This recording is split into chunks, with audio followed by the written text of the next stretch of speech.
มาพี่น้องสบายดีจ้าโอ้ยใหม่เป็นประจักษ์โอ้ยจีเขาจีพี่น้องจีเขาจีขึ้นจีเขาจีเป็นผะอืดผะอมเป็นอะไรพวกพี่น้องเป็นเบื่อนอกอยากนอกกินข่อยนะกินยังก็กินน้อยเดียวนะกินแต่น้ำจะว่ากินได้ลายในน้ำนอกอยากนอกกินแล้วเมื่อยกินไปอยากลงเลยพี่น้องมันเป็นอะไรพวกเป็นบ่สบายในกระต้นกระโตเป็นเมื่อยเพียผะอมกินเข่าบ่แซ่บพี่น้องมึงบนปิ้งปลาแดกปิ้งปลาแดกกินกับข้าวกีบนได้พี่น้องมันธรรมดา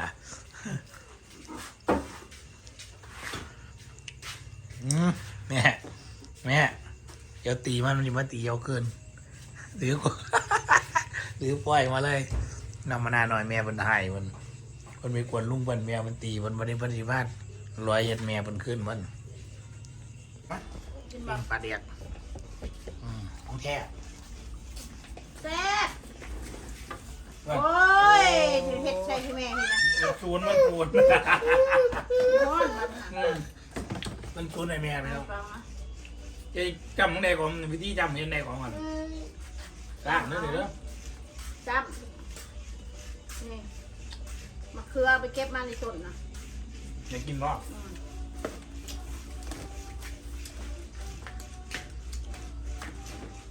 แซ่บหน่อยแบบนี้ใครในหยวกเขาลงคอกนะเป็นผะอืดผะอมเป็นแบบขึ้นนั่งกับบะแซ่บ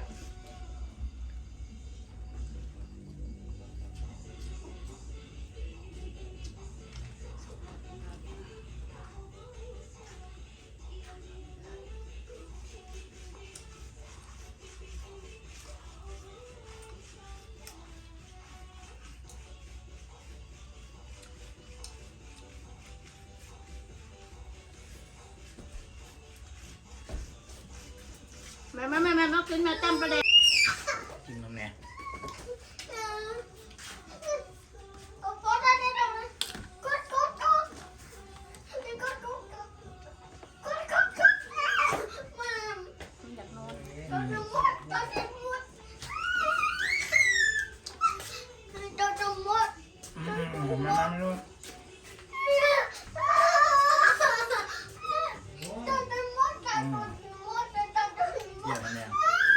มึงเราจะกังเลยดูกันยังไงมึงยังไง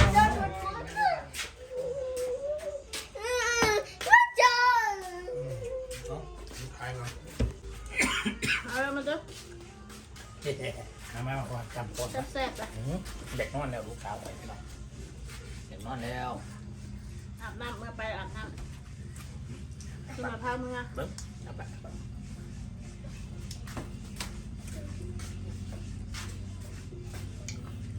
พอกินไปก้อนหนานี่นะขออยากกินลงดังมันหอมเลยอดไปเดี๋ยวแดบเดี๋ยวแล้วไปแหนมดอกเกินยังไม่มีพักหรอกเอานี่ได้บะเคียนเป็นดอกมาหงมากินกันเขากระมุกประเดะสี่หาคามาต้มบัดนี่มือตีนได้บัดนี่ดึงนี่ดึงมันก็ขี้ดินลายได้ตีนเดียวโอ้ยมันบ่มีดอกดึงดีๆเจ็บได้ดึงดีๆมานอนมาลูกคือวันรันจักมันขอมันตันเลยวันรันรันนั่นเดียวเมื่อยบ่ได้ฮอดคลิปฮอดขับบ่ได้เฮ็ดฮอดคลิปพี่น้องมันบ่สบายมันเป็นบ่สบายอยู่จนกระโตเลยเป็นเมื่อยเป็นไข่ทับระดูน้ำข่อยนะมานะเขายังมาใส่ก่อนไปยังอยู่หลังบ้านนะตรงตาเขาจนดุดจนโกนพี่น้องน้ำกระบอกอาบแล้วสิสักแห้งนอนเลยนะคะไปไหนมา ผีหลอกเรื่องนะแลนไปแลนมาหน่อยนั่งลง มานอนไหมมานอนไหมสินอนบ่นี่ พนักงานกล้องอยู่ด้วยนะ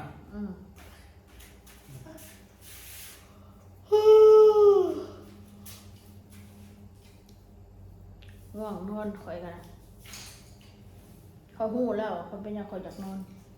เป็นนะ อี มันเอาน้ำไม้คอยกิน อ่า ผลึกเนาะรู้สึกว่าอยากหลับมัน อ่า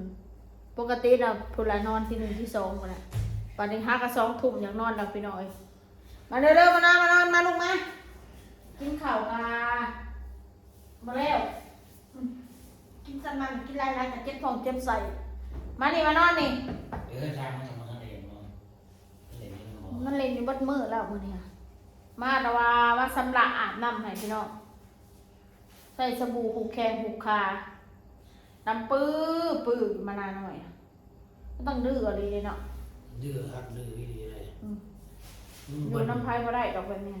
ลุงมันอยู่ เขาสิสร้างหัว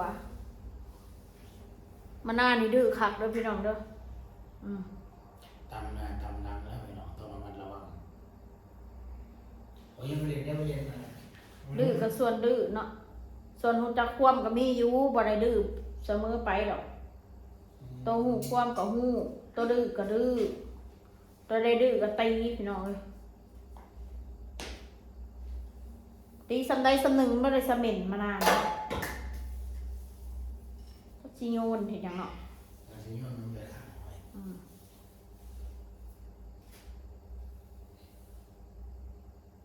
เมื่อยเป็นเมื่อยก็สิบ่อาบก็สิไปอาบน้ำแต่หน่อยอาบน้ำแล้วจังสินอนจังสิมีแฮงปวดหัวอยู่ เคยเลย ก็สิไปใส่ดอกพี่น้องแต่ละมือข้านอยากไปหนามาหลังบ่สบายก็อยู่แต่ห้องจนนั้นก็สิได้อยู่แบบทาวรจนนั้นก็สิได้อยู่ลาวแบบทาวรนะพี่น้องเช่าห้องอยู่แบบนี้ล่ะอยู่แบบทาวรเลยช่วงนี้ค่ะช่วงหน้าแล้งยังบ่มีหยังให้เฮ็ดให้ถ่ายดอกพูนจะหน่อยฝนเข้ามาจะหน่อยพุ่นล่ะกบเขียดหาเฮ็ดหาหน่อไม้ระบาดนี้เมืองลาวเฮานะพี่น้อง แล้วลืม มันม่วนตัวนั้น มันสิม่วนช่วงหน้าฝนเด้ออยู่ประเทศลาวนะมีหน่อไม้ให้หาหน่อไม้ให้หาบ่หลายเท่าอยู่มุกข่อยเว้าเลยว่าหน่อไม้อยู่ลาวบ่หลายเท่าอยู่มุกดาหารมุกดาหารน่ะส่วนมากน่ะเขาเนาะคือเว้าแหละเขาเฮ็ดงานเหตุการณ์เขามีงานมีการเฮ็ดเขาบ่ค่อยได้กินเขามีแต่ซื้อกิน